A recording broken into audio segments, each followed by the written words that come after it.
బలం పొందిన మనుషులు ధనిలంట. ఏలియా కూడా మరి ఒక బదిరి వృక్షం కింద కూర్చున్నాడు. ఆయన అలసిపోయినాడు. మరి తన సైన్యం, యెజెబెల్ సైన్యం అంతా అడవి చుట్టూ మరి చుట్టూ కాపు కాస్తుంది. ఏలియాను కనపడితే ఏం చేయాలా? చంపేయాలి. కాబట్టి ఏలియా మరి బలహీనుడిగా ఉంటున్నాడు. అయితే దేవదూత వచ్చి, దేవుడు వదిలాడా? దేవదూత వచ్చి, ఏలియా గారు లేచి మీరు భోజనం చేయండి, మీకు ఏం చేయబడింది? భోజనం సిద్ధం చేయండి. మరలా రెండోసారి తట్టింది దేవదూత. ఏలియా వచ్చి, దేవదూత ఇచ్చి, ఏలియా గారు మరలా మీకు భోజనం సిద్ధమైంది, రెడీ చేసాం, తినండి. మరి ఆయన ఆ భోజన బలం వలన ఎన్ని దినాలు ప్రయాణం చేసినాడంట? 40 దినాలు. కాబట్టి ప్రేమెంట్ వాళ్ళరా, ఇక్కడ ఎందుకు చెప్తుందంటే, నీ వలన బలం నందు మనుషులు ఎవరంట? ధన్యులు, వారి యాత్ర చే మార్గంలోది ప్రియం. ఇంకా చూడండి 7వ వచనం చూడండి. వారు నానాటికి ఏం చేస్తారంట? బలాభివృద్ధి నొందొచ్చు, ప్రయాణం చేయుదురు.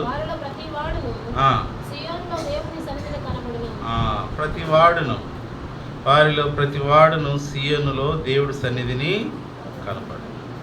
ఎవరు నానాటికి బలాభివృద్ధి నొందుతారు చెప్పండి? నీ మందిరమందు నివసించువారు ధన్యులు, వారు నిత్యం నిన్ను స్తుతించుదురు. వాళ్ళే బలాభివృద్ధి నొందుతారు. మనం చూసినట్లయితే దావీదు ఏం చేశాడట? అంతకంతకు వర్ధిల్లాడు. సౌలు ఏం చేశాడు? అంతకంతకు నీరసిల్లిపోయినాడు. కాబట్టి దావీదు చేసే పని ఏంటి? దావీదు నిత్యం దేవుడిని ఎన్నిసార్లు స్తుతిస్తున్నాడండి? 7 మార్లు స్తుతిస్తుంటున్నాడు. వాళ్ళు నిత్యం నిన్ను స్తుతించేదారు. నీ వలన బలం నందు మనుషులు ధన్యులు. అంటే దావీదు బలం నొంది ఎవరి వలన బలం నొందాడు? దేవుడు వలన బలం నొందినాడు. చూసినట్లయితే గొలియాతు సామాన్యమైన వ్యక్తి కాదు, గొప్ప బలం గల వ్యక్తి. అయితే ఈ యొక్క దేవుడు బలం ఉందలా, ఆ బలం ఏమైంది? పనిచేయలే. కాబట్టి ఇంకా తన యొక్క జీవితంలో చూస్తున్నట్లయితే సౌలుకు సాక్ష్యం చెప్తున్నాడు. ఏం చెప్తున్నాడు? నేను గొర్రెలు కాయచుండగా ఏం చేశాను? నేను సింహాన్ని ఎలుగు వంటిని ఏం చేశాను? చంపాను. యాక్చువల్లీ బాలుడు వ్యక్తి, తనకు ధైర్యం చాలు. యాక్చువల్లీ దాన్ని చంపాలని చూస్తేనే మనకు అదురిపోతాం. యాక్చువల్లీ మనం సింహం కానీ ఎలుగుబంటిని చూస్తే మన గుండె ఏం చేస్తుంది? ఎక్కువ కొట్టుకుంటుంది. అంటే దానికి చూసి అదిరిపోతాం. అయితే ఆయన దావీదు ఆ విధంగా బలాభివృద్ధి నొందటానికి కారణం ఏంటంటే దేవుణ్ణి ఆరాధించడమే. ఆయన తన యొక్క జీవితంలో అనేక పాటలు పాడుతుంటున్నాడు, అనేక పాటలు రచించినాడు, అనేక పాటలు పాడుతూ వచ్చాడు. తన యొక్క జీవితంలో కారణం, రహస్యం ఏంటంటే, సీక్రెట్ ఏంటంటే, కారణం నిత్యం దేవుణ్ణి స్తుతించడం. అది దావీదైనప్పుడు రాజుగా అయినప్పుడే నీ శాసనం బట్టి నేను దినమునకు 7 మార్లు నిన్ను స్తుతిస్తున్నాను. పిల్లరా, ఇది తన యొక్క ఆత్మీయ జీవితంలో అభివృద్ధి పొందుటకు కారణం ఏంటంటే దేవుణ్ణి స్తుతించుట. మనము ఎప్పుడైతే దేవుణ్ణి స్తుతించటం నేర్చుకుంటామో, దేవుణ్ణి ఆరాధించడం నేర్చుకుంటామో, మనము మన యొక్క జీవితంలో ఆత్మీయ అభివృద్ధి పొందగలం. మన యొక్క జీవితంలో ఆత్మీయంగా ఒక మెట్టు పైకి ఎక్కగలం. కాబట్టి దేవుడు చేసిన ప్రతి దాన్ని బట్టి స్తుతించటం బద్దులమైన. అందుకనే వారు నిత్యము నిన్ను నీ మందిరావరం 4వ వచనం, నీ మందిరమందు నివసించువారు ధన్యులు, వారు నిత్యము నిన్ను స్తుతించు. ఇంకా వాళ్ళు బలాభివృద్ధి పొందుతారు, నానాటికి బలాభివృద్ధి పొందుతారు. ఇంకా చూసినట్లయితే వారి యొక్క జీవితాల్లో ఏమొస్తుందంట? వాళ్ళ యొక్క జీవితాల్లో చూడండి 6వ వచనం, దానిని ఏం చేస్తారంట? జలమయముగా చేయుదురు. తొలకరి వాన దాని దీవెనలతో. కాబట్టి తన యొక్క జీవితంలో స్తుతించటం ఉన్నాడు కాబట్టి తన యొక్క జీవితంలో తొలకరి వాన దీవెనలతో కప్పుతుంది. కాబట్టి ప్రియమైన వారి యొక్క ఉదయకాల సమయంలో ప్రభుని మనం ఆరాధించ బద్దులమై ఉన్నాం. ఇంకా చూసినట్లయితే కీర్తనలు 94వ అధ్యాయం 13వ వచనాన్ని మనం చూసినట్లయితే 94:13.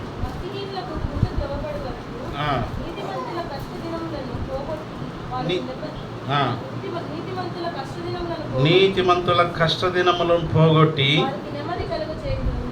వారికి ఏం కలుగజేస్తాడంట? నెమ్మది కలుగజేస్తాడు. మన యొక్క జీవితంలో కష్టం ఉన్నప్పుడు నెమ్మది అనేది ఉండదు. అయితే నీతిమంతుల ఆ యొక్క కష్ట దినాలను దేవుడు ఏం చేస్తాడంట? పోగొట్టినప్పుడు మన యొక్క జీవితాల్లో దేవుడు మనకు నెమ్మది ఇచ్చేవాడుగా ఉంటాడు. కాబట్టి మన యొక్క కష్ట దినాలన్నిటిని దేవుడు పోగొట్టేవాడుగా ఉంటున్నాడు. ఇంకా చూసినట్లయితే ఇంకా చూడండి, కీర్తనలు 94:19 వచనాన్ని కూడా 94:19 వచనాన్ని కూడా చదువుదాం. నా అంతరంగమందు విచారములు హెచ్చగా నీ గొప్ప ఆదరణ నా ప్రాణమునకు నెమ్మది.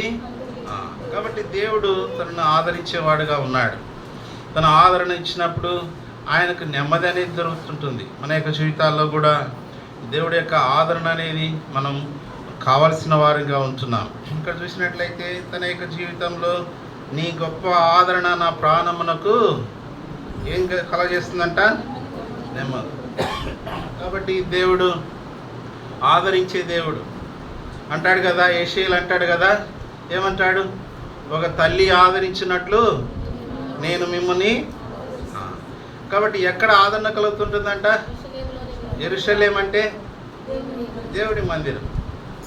ప్రియమైన వాళ్ళ దేవుడి యొక్క సన్నిధిలో, దేవుడి యొక్క మందిరంలో మనం నెమ్మది పొందుతాం, మనం ఆదరణ పొందుతాం, మనకు సంతృప్తి అనేది వస్తుంటుంది. కాబట్టి ఈ సంతృప్తి మన జీవితంలో మనం డబ్బు ఎక్కడ పెట్టి ఎంత పెట్టి కొన్నా కూడా ఈ సంతృప్తి అనేది రాదు. ఈ సంతృప్తి అనేది దేవుడే ఫీల్ చేయాలి. మానవుడికి ఈ యొక్క సంతృప్తి డబ్బు ద్వారా రాదు. కాబట్టి దేవుడి సన్నిధిలోనే దేవుడు దాన్ని ఫుల్ఫిల్ చేసేవాడుగా ఉంటున్నాడు. కాబట్టి ఇక్కడ చూసినట్లయితే నెమ్మది అనేది వస్తుంది. ఇంకా చూడండి, కీర్తనలు 119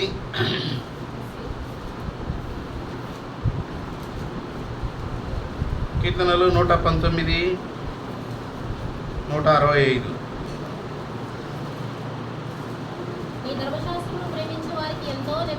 ఎంతో నెమ్మది కలదు. కాబట్టి ఎవరికి నెమ్మది వస్తుందంట చెప్పండి? ధర్మశాస్త్రాన్ని అంటే దేవుడి వాక్యాన్ని ప్రేమించే వారికి తన యొక్క జీవితంలో ఏమి సంభవించినా కూడా వారు నెమ్మది కలిగి ఉంటారు. ఎందుకంటే దేవుడి వాక్యం వారిని ఆదరించేదిగా ఉంటుంది. దేవుడి వాక్యం వారిని తెప్పరిలా చేసేదిగా ఉంటుంది.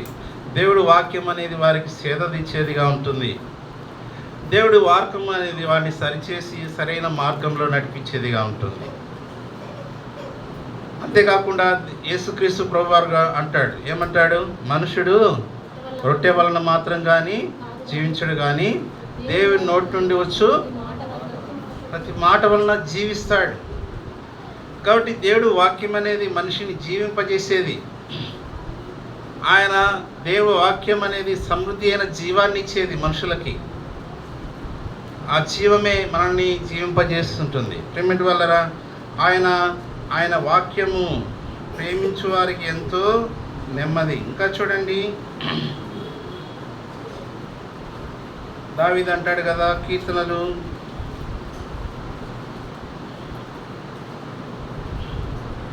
109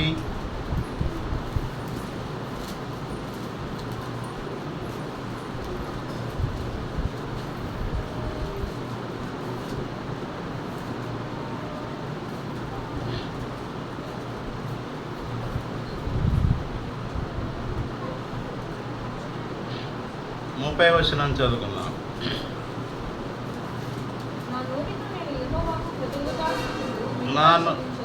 నా నోటితో నేను యెహోవా కృతజ్ఞతాస్తుతులు మెండుగా చెల్లించెదను. అనేకుల మధ్యను నేను ఆయనను స్తుతించెదను. కాబట్టి మనం అనేకులుగా వచ్చాం.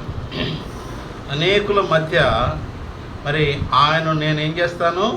స్తుతించేదను. కాబట్టి మన యొక్క జీవితాల్లో దేవుణ్ణి స్తుతించటం ఎంతో మంచిది. దేవుణ్ణి ఆరాధించటం ఎంతో మంచిది. అంటాడు, నా నోటితో నేను యెహోవా కృతజ్ఞతాస్తుతులు మెండుగా చెల్లించేదను. దేవుడు చేసిన ప్రతి ఒక్క ఉపకారములకై ప్రభువుని కృతజ్ఞతాస్తుతులు చెల్లించబద్దులమే ఉన్నాం. పేమెంట్ వాళ్ళరా, ఈ లోకంలో చూసినట్లయితే దినము ఎంతోమంది వివిధ వ్యాధుల చేత, బాధల చేత, శోధన చేత, కష్టాల చేత, ఇరుకుల చేత మరి ఎంతో ఇబ్బంది పడి ఎంతో వేదన చేత ఉన్నటువంటి వారు ఉన్నాడు. అయితే దేవుడు నిన్ను నన్ను ఆ వేదనలకి గురి చేయలే. నన్ను నీ మందిరాలను తీసుకొచ్చిన విధానం ఎందుకంటే దేవుడు ఎందుకంటే ఆయన నా నోటితో ఆయనను మెండుగా ఏం చేస్తాను? కృతజ్ఞతాస్తుతులు చెల్లించాలి. కాబట్టి దేవుడిని ఆరాధించాలి, కృతజ్ఞతాస్తుతులు చెల్లించాలి. ఇది దేవుడి యొక్క ఉద్దేశం. నా నోటితో అంటున్నాడు. కాబట్టి మనం ఈ యొక్క ఫెలోషిప్లోనే వ్యక్తిగత ఆరాధన ఉంటుంది.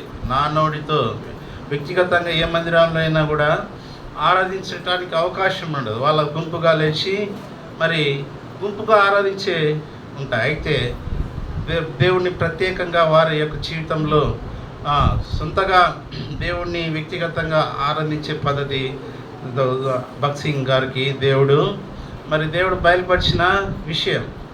కాబట్టి అందుకే ఆయన నా నోటితో నేను యెహోవాకు కృతజ్ఞతాస్తుతులు మెండుగా చెల్లించెదను, అనేకుల మధ్యను నేను ఆయనను స్తుతించెదను. కాబట్టి ఇంప్లిమెంట్ వాళ్ళరా, అనేకులుగా వచ్చాం, ప్రభుని స్తుతించబద్దులమైన. ఇంకా చూడండి, కీర్తనలు 119, 164 వచనాన్ని చదువుతాం. కీర్తనలు 119, 164 చదవండి తీసిన వాళ్ళు. నీ న్యాయ విధులను బట్టి కాబట్టి దినమునకు 7 మార్లు మరి నేను నిన్ను స్తుతించుతున్నాను. కాబట్టి దావీదు అంటున్నాడు, దావీదు రాజు కాబట్టి ఆయన యొక్క న్యాయ విధులను బట్టి దినమునకు ఎన్నిసార్లు స్తుతిస్తున్నాడంట? 7 మార్లు. మనం యాక్చువల్లీ ప్రార్థనకు రమ్మంటే ఏమంటాం? మామూలుగా మనకు మొదటిగా వచ్చే విషయం ఏంటంటే ప్రార్థన చేశారంటే టైం లేదంటాం. రాజు బిజీ షెడ్యూల్ ఉంటుంది, బిజీ పర్సన్. కాబట్టి తనకు సమయం అనేది చాలా మూల్యమైనది. అయితే ఆయన దినానికి ఎన్నిసార్లు స్తుతిస్తున్నాడంటే ప్రభువుని 7 సార్లు. కాబట్టి దావీదు అంతకంతకు వర్ధిల్లటానికి కారణం తన యొక్క జీవితంలో రహస్యం ఏంటంటే దేవుణ్ణి స్తుతించటం.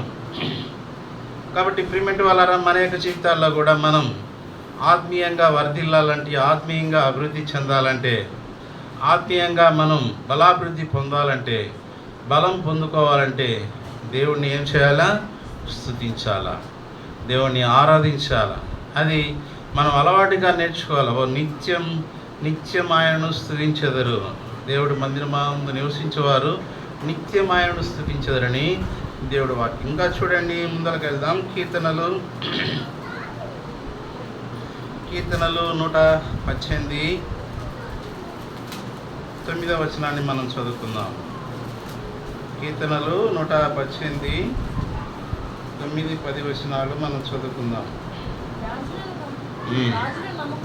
రాజులను నమ్ముకొనుట కంటే ఎవరిని ఆశ్రయించటం మేలు?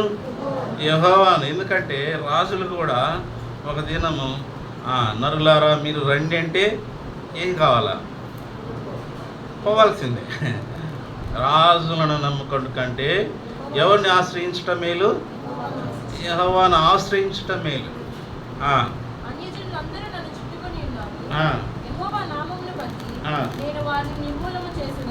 కాబట్టి దాని పైన వచ్చిన 8వ వచనం కూడా మనుషులను నమ్ముకొనుట కంటే కాబట్టి మనుషులను నమ్ముకొనుట కంటే యెహోవాను ఆశ్రయించుట మేలు.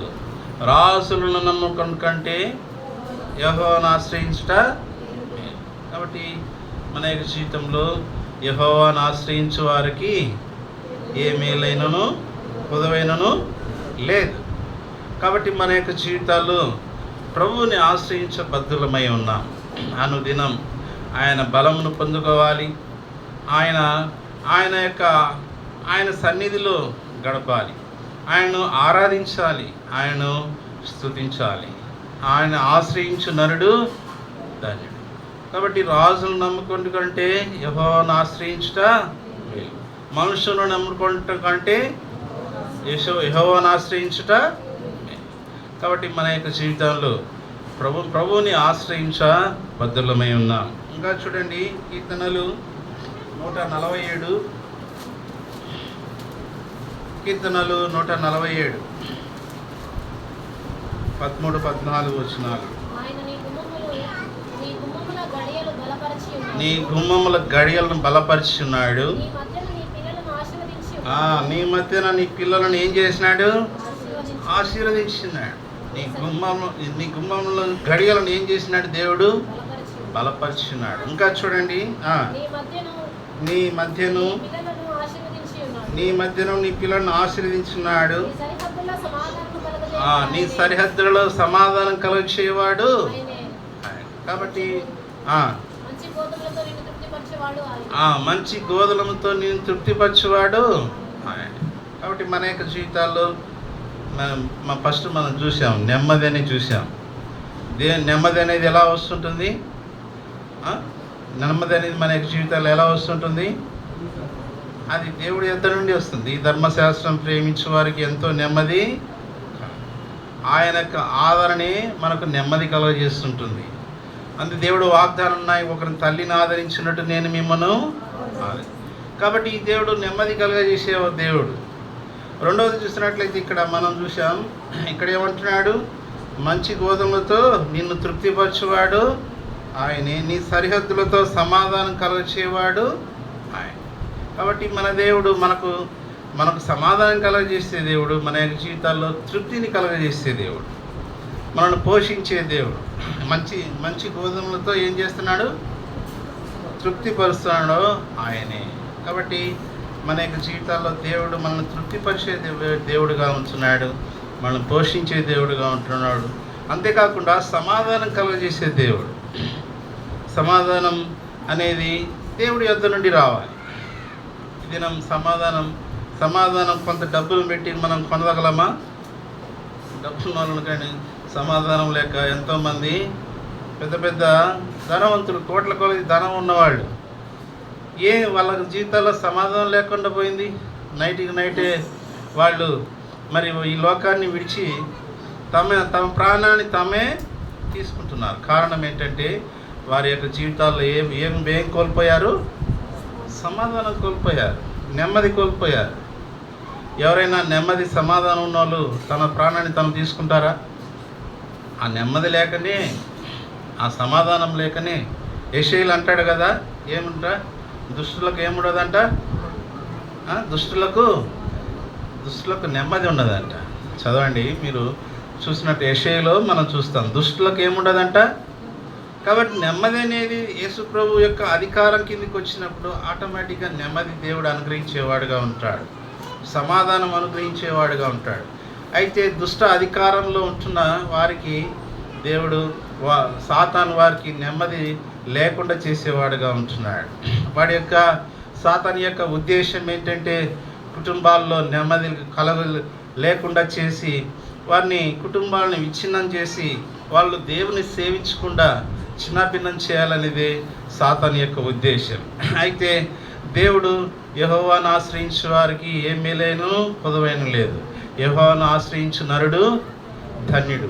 కాబట్టి ప్రియమైన వాళ్ళరా, మనం ప్రభువును ఆశ్రయించాం కాబట్టి మన యొక్క జీవితాల్లో తృప్తి అనేది వస్తుంటుంది, మన యొక్క జీవితాల్లో సమాధానం అనేది వస్తుంటుంది, మన యొక్క జీవితాల్లో నెమ్మది అనేది వస్తుంటుంది. కాబట్టి ఈ విధంగా ఈ దేవుడు మనల్ని బలపరిచే దేవుడుగా ఉంటున్నాడు, మనల్ని స్థిరపరిచే దేవుడుగా ఉంటున్నాడు. అందుకే దావీదు అంటాడు, దావీదు ప్రార్థన చేస్తున్న, నా అంతరంగమందు స్థిరమైన మనస్సు స్థిరమైన మనసు అనేది చాలా ప్రాముఖ్యమైనది. ఈ స్థిరత్వం అనేది చాలా చాలా గొప్ప విషయం. అందుకే దేవా నాకు ఏక మనసుని ఏక దృష్టిని కలగచేయి, నా అంతరంగమందు స్థిరమైన మనస్సు. కాబట్టి ఈ మనసు అనేది చాలా ప్రాముఖ్యమైనది.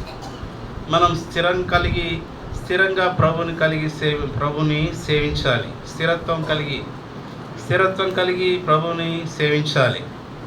కాబట్టి కష్టాలు వచ్చినప్పుడు ప్రభుని ఏం చేస్తారు? దేవుడు మా కష్టాలు వచ్చినాయి, ఎందుకు వచ్చినాయి? కష్టాల్లో ప్రభుని స్తుతించడం నేర్చుకోవాలి. ఎగ్జాంపుల్గా యోబు భక్తుడు చూసినట్లయితే చిన్న కష్టాలండి. ఒక ఇంట్లో 10 మంది అనేది ఒకేసారి స్పాట్లో డెత్ అవ్వటం అనేది చాలా చాలా జీర్ణించుకోలేని విషయం, తట్టుకోలేని విషయం. మరి ఆస్తి మొత్తం ఒకేసారి పోవటం అనేది, బేకారైపోవటం అనేది చాలా ఇంకా తన యొక్క జీవితంలో ఇంకా ఏమన్నా ఆరోగ్యం ఉన్నదంటే ఆరోగ్యం కూడా కోల్పోయాడు. అయితే దాని మధ్యలో దేవుడు ఏమన్నాడు? యోబు ఏమన్నాడు? యెహోవా ఇచ్చెను, యెహోవా నామమునకు. మనం కష్ట సమయంలో దేవుని స్తుతిస్తామా? అసలు కష్ట సమయంలో దేవుణ్ణి ప్రార్థిస్తాం. మనం కూడా ఒక పాట పాడాం, ఆరాధన వర్తమానం ముందల. ఈ జీవిత యాత్రలో ఏమి సంభవించినా మహిమ నీకే ప్రభు. మన యొక్క జీవిత యాత్రలో ప్రియమైన వల్ల ఏమి సంభవించినా కూడా ఎవరికి మహిమ చెల్లాలో చెప్పండి? దేవుడికే. ఏమి సంభవించినా అది దేవుడికి మహిమ చెల్లించాలి. అది మనం నేర్చుకోవాలి. అది స్థిరత్వం. దావీదు అంటాడు, నాకు స్థిరమైన మనసును, అది స్థిరత్వం. కాబట్టి ప్రియమైన వాళ్ళరా మనం ఇది నేర్చుకోవాలి. ఆ విధంగా ప్రభును స్తుతించబద్దులమై ఉన్నాం. ఇంకా చూడండి, యెషయాలో అంటాడు కదా, యెషయా 38వ అధ్యాయానికి వస్తాం. యెషయా 38వ అధ్యాయానికి వస్తాం. 38:16 చదువుతాం. 38:16.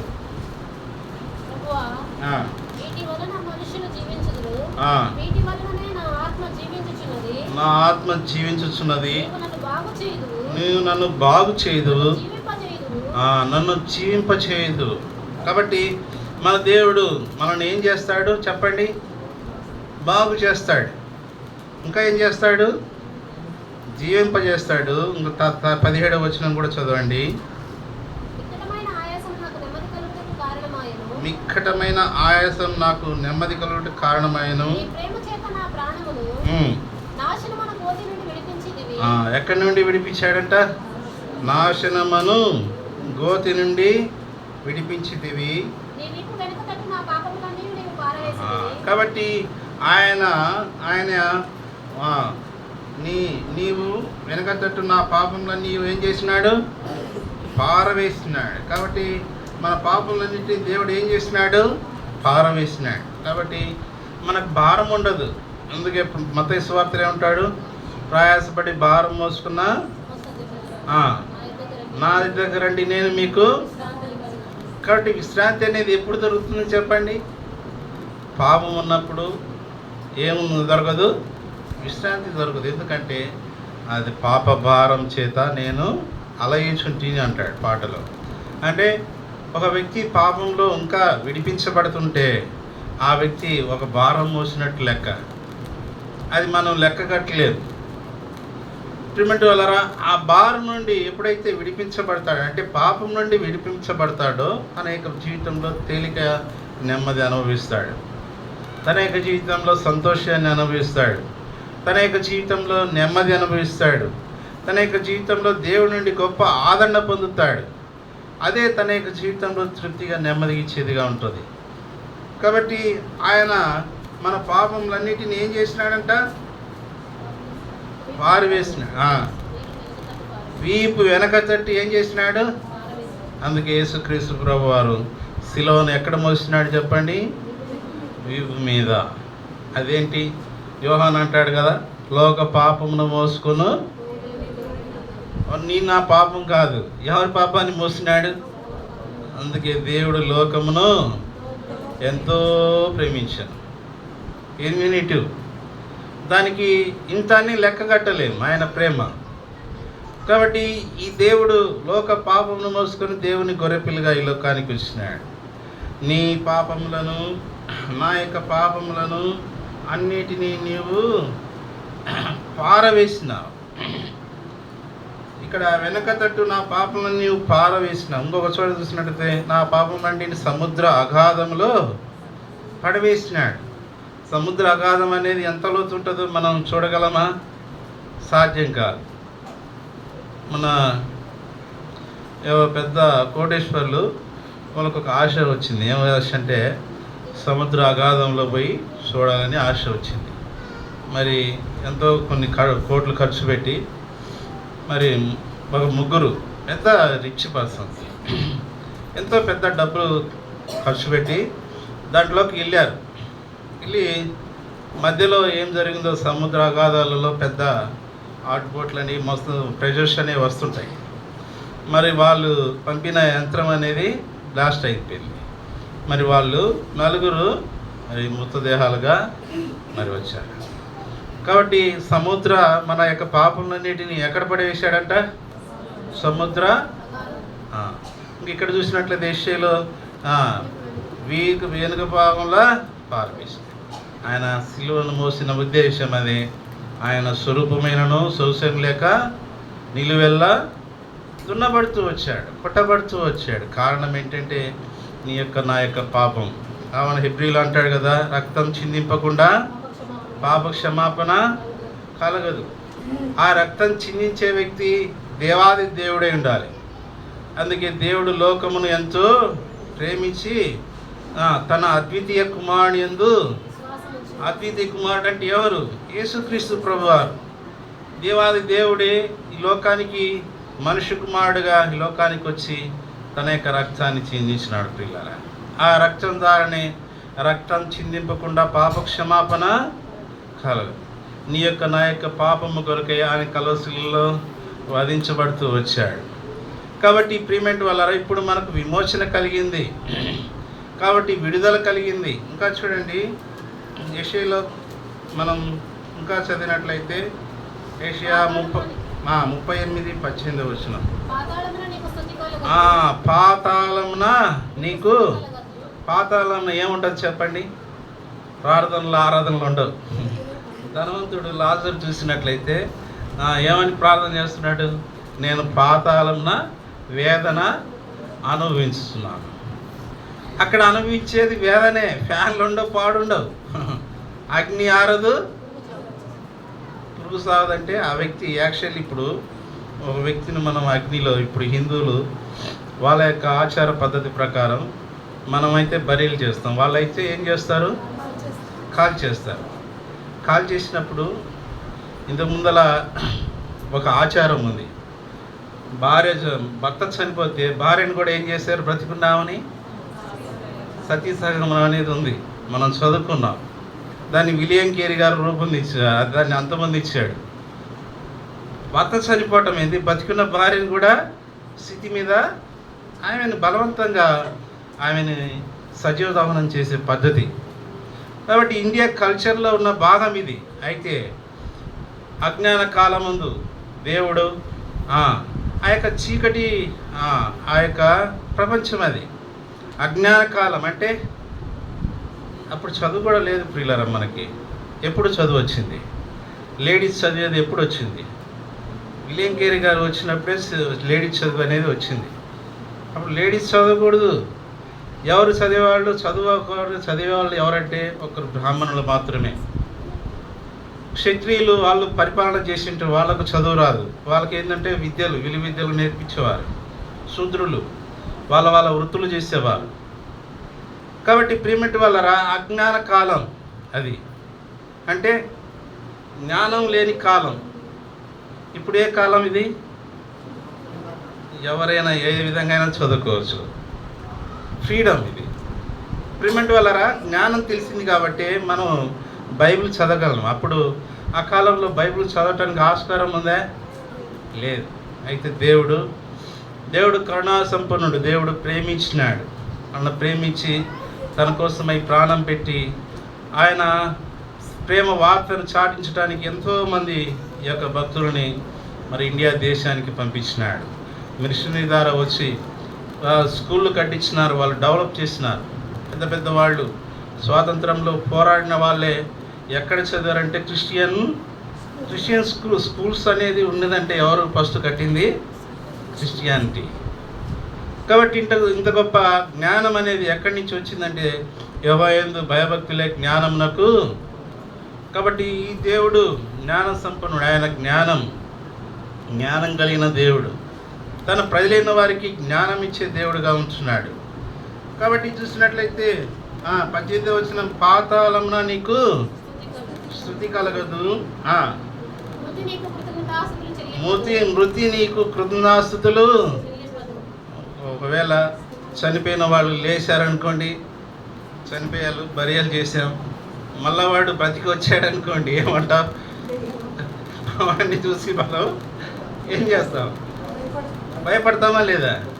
వాడితో మాట యాక్చువల్లీ వాడు నిజమైన మనిషి అయినా కూడా మనం భయపడటానికి 100% ఆస్కారం ఉంది. అయితే మృతి నీకు ఏం చెల్లించలేదు? కృతజ్ఞతాస్తుతులు చెల్లించలేదు. సమాధిలోనికి దిగువారు నీ సత్యమును ఏం చేయరు? కాబట్టి ప్రియమైన వారా, మనం సత్యాన్ని ఆశ్రయించాం. యేసుక్రీస్తు ప్రభువారు అన్నాడు, నేనే మార్గమును జీవమును, నేనే మార్గమును సత్యమును జీవమునై ఉన్నాను. కాబట్టి మనం చూసాం, యెహోవాను ఆశ్రయించిన నరుడు ధన్యుడు. కాబట్టి రాజులను ఆశ్రయించడం కంటే యెహోవాను ఆశ్రయించుట, మనుషులను ఆశ్రయించడం కంటే, ఇక్కడ ఏమంటుంది? నీ సత్యమును ఆశ్రయించరు. ఎవరు?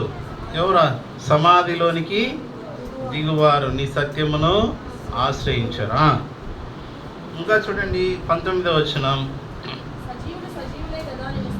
సజీవులు సజీవులే కదా నిన్ను స్తుతించెదరు. ఈ దినమున సజీవుడనై నిన్ను స్తుతించు. కాబట్టి ప్రియమైన వాళ్ళరా, దేవుడు నన్ను సజీవుల లెక్కలో ఉంచాడు. అంతే కదా. ఈ లోకంలో ఎంతోమంది లోకంలో ఈ దినం విడిచిపోయి ఉంటారు. అంతే కదా. లోకంలో విడిచిపోయిన వాళ్ళు ఎంతోమంది. అయితే దేవుడు నన్ను సజీవుల లెక్కలో ఉంచాడు. ఎందుకు చెప్పండి? సజీవులే కదా నిన్ను స్తుతించుట. కాబట్టి ఈ యొక్క ఉదయకాల సమయంలో ప్రభును స్తుతించబద్దులమైన చేసిన మేలును బట్టి, ప్రభు ఇచ్చిన రక్షణ బట్టి, ప్రభు ఇచ్చిన పాప క్షమాపణ బట్టి, ప్రభు ఇచ్చిన ఆ యొక్క ఆయుష్ను బట్టి, నీ యొక్క జీవితంలో, నా యొక్క జీవితంలో ఎన్నో చేసిన మేలును బట్టి ప్రభుని స్తుతించబద్దులమన్నా. ఈ విధంగా ప్రభుని స్తుతించుటకు ప్రభు మనకు సహాయం తెచ్చినాడు. మనం ఒక ఆరాధన పూర్వకంగా ఒక పాట పాడుకుందాం. లేచి